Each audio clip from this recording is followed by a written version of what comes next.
జీవితం మీద విరక్తి చెంది అలసిపోయి విసిగి వేసారిన స్థితిలో ఉన్నటువంటి దేవుని బిడ్డ, దేవుని కుమారుడా, దేవుని కుమారుడే, దేవుని మాట ఏ రీతిగా సెలవిస్తా ఉంది. అలసి ఉన్న వారి ఆశను అతను తృప్తిపరచును, కృషించిన వారిని అందరినీ నింపుదును.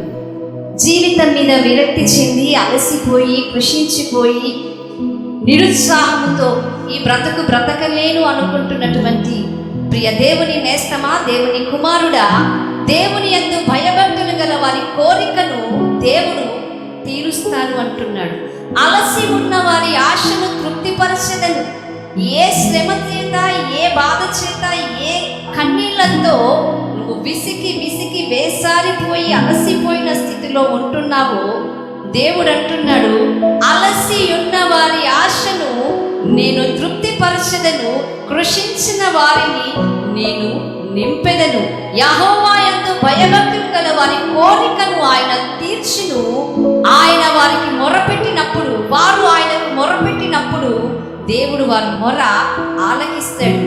క్రీస్తునందు ప్రియ దేవుని బిడ్డ, అలసిపోయిన స్థితిలో నీ ఉన్నట్లయితే నీ అలసటలో, నీ విసుగులో దేవుని యందు భయభక్తులు ఉండే విధానాన్ని, జీవితాన్ని వదులుకోకు. కానీ నీవు దేవుని యందు భయభక్తులు కలిగి నువ్వు దేవునికి మొర్రపెట్టు.